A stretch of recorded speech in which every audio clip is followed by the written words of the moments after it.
Welcome to excuse me, psych. Welcome to the Big Skweeze with your girl Trixie, and I have my girl Lola in the building. She's on the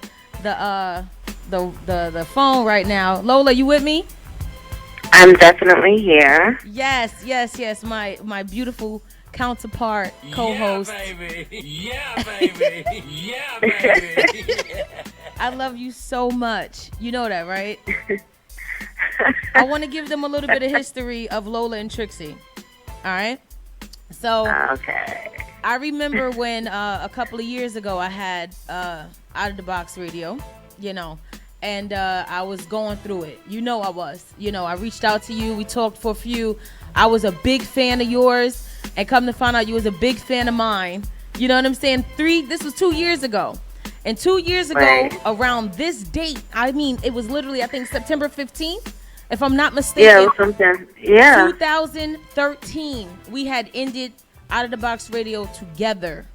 And here I am embarking on my new show, on our new show together. I just want to tell you I appreciate you and I love you to death, man. Seriously. I'm gonna always love Trixie because I don't know. I don't really rock with females like that. I know a lot of girls say that, but I really don't.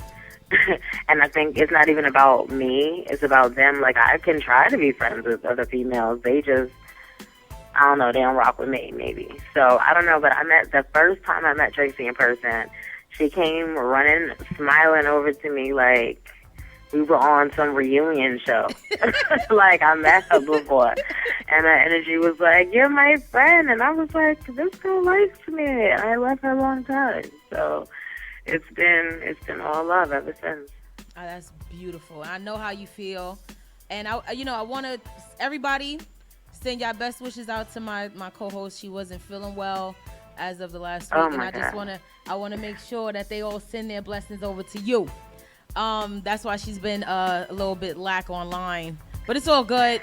We're gonna get some more. I know I didn't do promo like I was supposed to, but in my defense, I was in the hospital for a time. Yes. So, and if you're following her, you will know this. Okay. So today's topic. Let me get a little bit more into the Big Skweeze. Let me do a little introduction of the Big Skweeze and why the Big Skweeze. So a little bit of history about me. I'm in college. I am working towards my BA in psychology.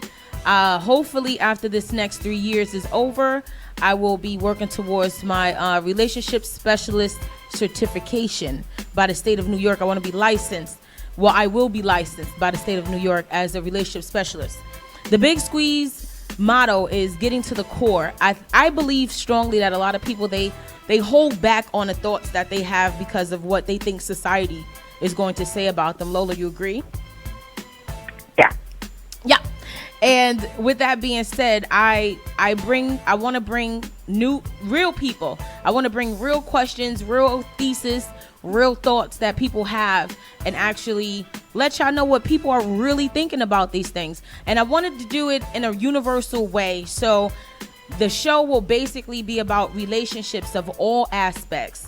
You understand? I mean, all aspects, and how real people feel about real things. And since our world is mostly about technology, cell phones, apps, all that kind of stuff, we definitely going to talk a lot about what's going on reality TV, things of that nature. And we're going to definitely give advice to some celebrities that are in relationships, though they're not actually going to be in the building, but who cares? We're going to do this up. You know what I'm saying? So definitely y'all got to stay tuned. We got a couple of segments I wanted to hit for y'all. The first segment, of course, is Excuse Me. Excuse Me, we will be giving advice to the celebrities during that. Sexy facts. In the honor of FLO Empire Radio, let me tell y'all, I have been doing the boards for about 3 months now, and everybody has a top 5.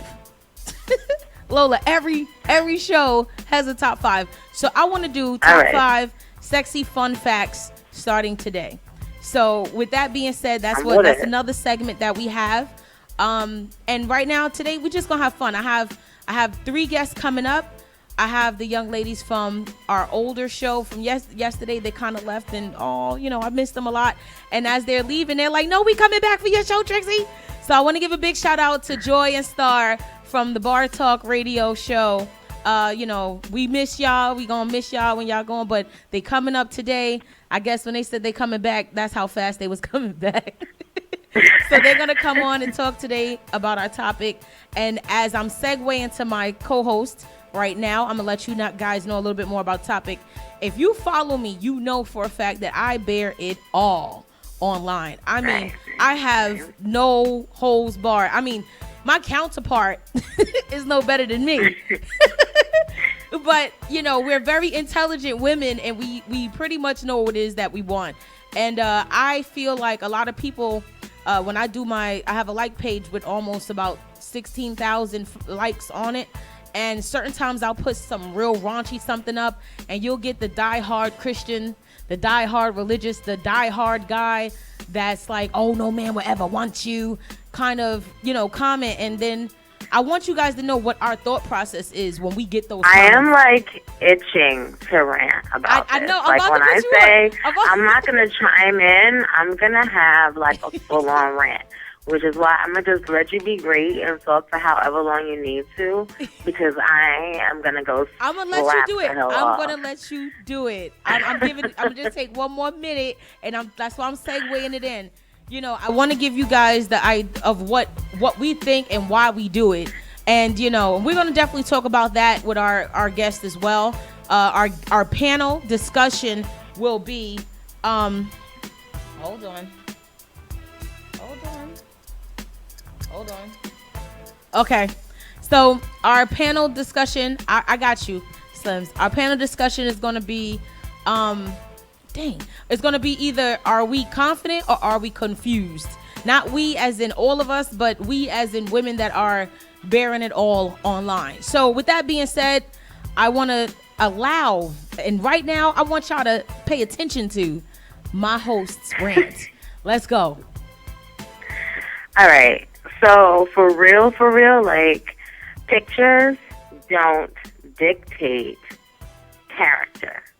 IG is a liar. It's the highlight reel plus, like, some people's imagination. Check out Catfish if you don't feel me. Everybody is showing money, going on vacations, but you're only seeing one plate. When they go out to dinner, they're not showing no sponsors. Side eye to that. People I know for a fact are getting cheating on, emotionally abusive relationships, are smiling and hugged up on the gram like it's cool, and people are commenting relationship goals when you don't know behind the scenes. I could take a nude selfie every day. Yep. What does that have to do with my poom poom? She chilling. Unless in the pic she looked like Ike when him and Tina stepped out the limo, and what's love got to do with it? Chances are she ain't even get beat up. Like, there's no correlation between what I show and what I do. And I definitely feel like it's catering to the male ego. I am done catering to the NICU baby fragile ass male ego. Because some old head told some old head who was probably hung like a balloon knot, spread the word from generation to generation that a woman's body is to be reserved for him and his eyes and his body. And no, a woman's body is to do whatever she wants to do. Every media outlet you can think of is selling women impossible beauty standards. You have to be thinner and lighter, and you have to have long natural hair, and your ass to waist ratio got to be perfect, and you got to have full perky titties and perfect straight teeth and educated and well-mannered, and you got to cook well and love to clean and shouldn't have a lot of kids or a lot of baby daddies. And if a woman has bypassed all of everyone else's standard of beauty, looked at her lopsided titties with stretch marks on her thighs, thick birth and hips, with her melanin popping, and she said, I couldn't look further from societal beauty standards, but I'm the shit to me, and I'm about to flex for the gram, then damn it, somebody put on Mad Cobra, because it's time to flex. Like, flex, do that. I don't really think that there's anything there's nothing that has to do with that. Like, it's guys not understanding. And you know what? The real thing is, what I really, really think it's about is because, all right, women get hollered at on average in double-digit numbers on the daily. That's basic, okay? That's if you look aight. We turn that down without batting an eye. The only time that happens for men is when they have fame and money in the bank. And let's check the athletes and the rappers' track records in terms of fidelity. Because they have no self-restraint, testosterone fueled, let me throw in my dick and see how this goes, silly ass, whatever logic they got. They can't handle all that attention.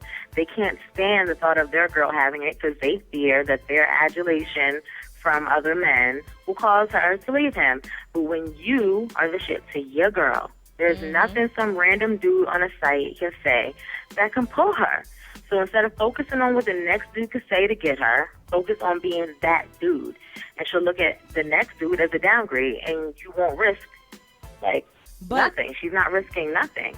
And if that dude did pull your girl, she was never your girl. I had an ex that used to tell guys, like, if you could get her, get her. Like, you know what I'm saying? Like, I already know she's good, but if you could get her, get her. But with that being said, like, even if you were in a relationship, would you slow down with showing and exposing? I mean, if I did, it would be because I wanted to, but right. I don't think that that's a necessity. Like, if he demanded it of me, then forget it. And my real issue with that is because a lot of dudes are okay with you doing it as long as there's money involved. Oh, you whoring yourself out because that's a different thing of pimping. Blah, blah, blah, blah, blah. Right. You're selling this, you're selling that. I have never been like, let me get completely butt naked on the gram. I mean, shout out to those who do, but that's not me. I have. But I'm saying, like, whatever, be great, okay? But what I'm saying is, if I'm showing cleavage and I happen to have more than most, all right, so just because I'm showing cleavage or I'm showing thighs or whatever it is that I'm showing, I've never put out a photo of myself where I'm exposing more than what a bathing suit would cover. But I'm supposed to be a whore because of it. Maybe they should look up the definition of whore, because one has nothing to do with another. If I was selling bathing suits and showing that much skin and getting money for it, I'm not a whore, I'm just selling products. So it's okay to show that amount of skin because you're selling a product, but not because I think I'm the shit today. Like, I'm not with that. You think it's okay for the coin and not because I'm feeling myself. I'm allowed to feel myself however I want to. If I decide I don't want to feel myself like that no more, then I won't do it no more. But I'm also selling sex. I have an adult toy website. I write a sex column. Yes. I also, you know what I'm saying, I wrote an erotic book. All my whole life is about sex, so sex sells. And I sell a fantasy along with it. And my titties get noticed whether I'm in a sweatshirt, a turtleneck, or a corset. It doesn't matter. So I'm going to use that to my advantage. So any guy who doesn't understand that doesn't understand me. And he can kick rocks in open-toed shoes because he's not it. He's not that dude. Wow. I ain't want to butt in on a rant. I had to try to get like 2 words down. I feel like people, how can I put it? Women are the most weird creatures ever. Mm-hmm. And as of late, I've found that we are very overly sexed and we don't express it as often because of society. Thank you, sir. We don't express it as much because of society, And I think that there's a lot of women that, when they watch us and they see that we could bear it all, especially at the sizes that we are, because we're not little women. My co-host is a little thick too, just like me. We're very busty women. And it's like, oh my God, you can show that online. Oh my God, I wish I could do that, but I wish I could do this, but, there's always a but excuse of something. I'm pretty sure we get the same thing. Well, society has always been behind when it comes to women. People are still legitimately out here discussing whether or not a woman is squirting is pee or not. You know what I'm saying? Like, Right. they do not invest properly in what happens with women. Women actually, how long ago? It wasn't even that long ago that where women were just being called hysterical because we weren't just sitting down and listening to men and whatever it is they had to say. And you were hysterical. Hysteria is actually a disease of the womb. It meant something is wrong with your womb. That's why you were supposed to be crazy. And the only thing that could help that was an orgasm. So they would literally send you to a doctor. He would finger pop you and get you off, and then you would calm down. And he did it so much, his hand cramps up, and now we have a vibrator because he had to figure out how to still get women off Y'all and gonna learn not break stuff on his the whole show. hand off. We gonna So teach you if we're talking about how behind they are when it comes to terms of like where women should be and what women should be allowed to do and how we feel about ourselves and present ourselves to the world, we're way behind, still way behind. And I'm not just gonna keep up with the times. That's super slow. And not be myself for anybody. Everybody's like, do you? Oh, but not like that. I got it. Exactly.